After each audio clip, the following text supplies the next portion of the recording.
Hey, what up, everybody? This is Stevie Breach. Today is fight day. This is going to be awesome. I need to save myself. I'm going to be up until a little bit after 3 a.m.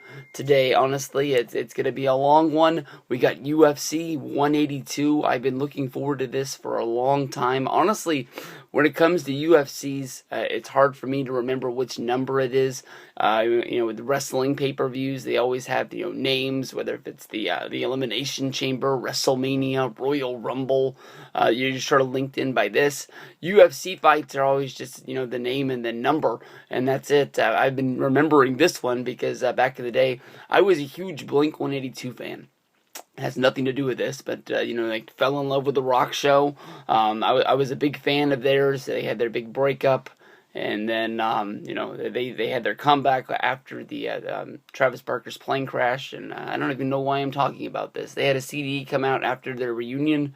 I've never heard it. I don't know if I just don't want to relive the past, and maybe it won't be as good as it once was, but they went their own ways with Angels and Airwaves and Plus 44, and they were both good bands, and I don't know. I never heard anything off the CD, so it must not be that good. But today is UFC 182. It's also going to be the New Japan show coming to you live from the Tokyo Dome.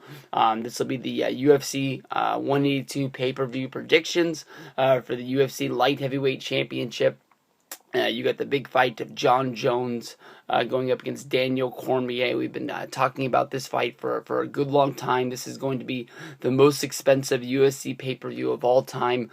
It seems like fights keep going up and up and up, whether if it's UFC or whether if it's boxing. It seems like boxing pushes the limits, and UFC is always playing catch-up. We've seen the fights for Mayweather, and we've seen the fights for Pacquiao go to over $70.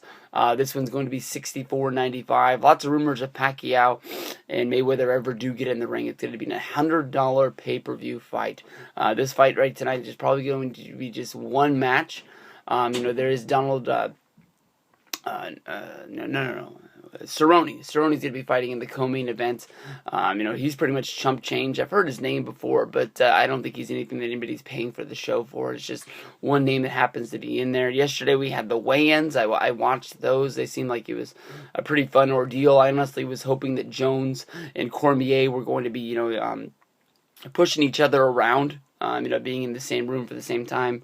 And, last time we had the press conference, they had the big hoopla where the banner fell over and all that. But basically, both guys weighed in.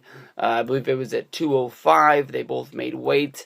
So the fight's good to go.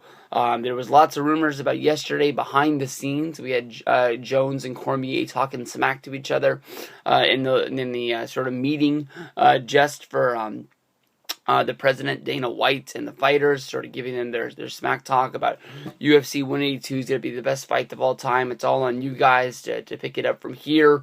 Basically, these guys just don't like each other, and Cormier feels really disrespected. Jon Jones has been using against Cormier that he only finished fourth in the Olympics. That's a really good sort of accomplishment. I wish I finished fourth in the Olympics. That's all I gotta say. Jones feels really confident. Jones has lost a fight before, but it was because of the elbows in that DQ fight.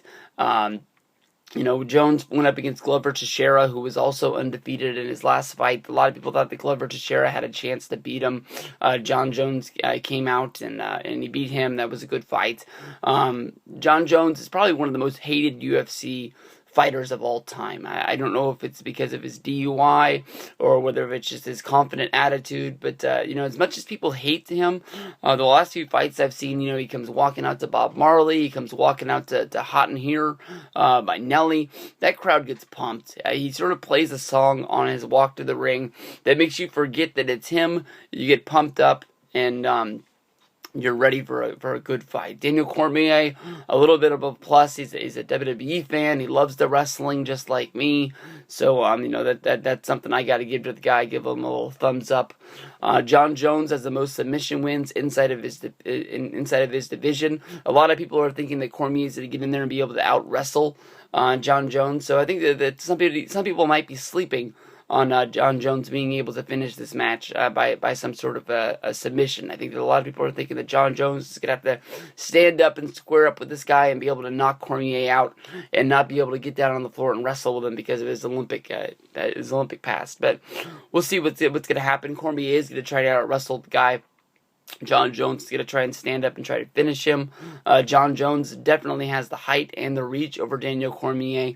I can really see this as Jon Jones getting the knockout in the third round. That's the way I really feel that this one's going down. I talked to my little buddy Matt Beast yesterday, and that was his prediction as well. 2015 to start out with probably their biggest show. UFC 182. It's going to be coming down. Jon Jones, Daniel Cormier.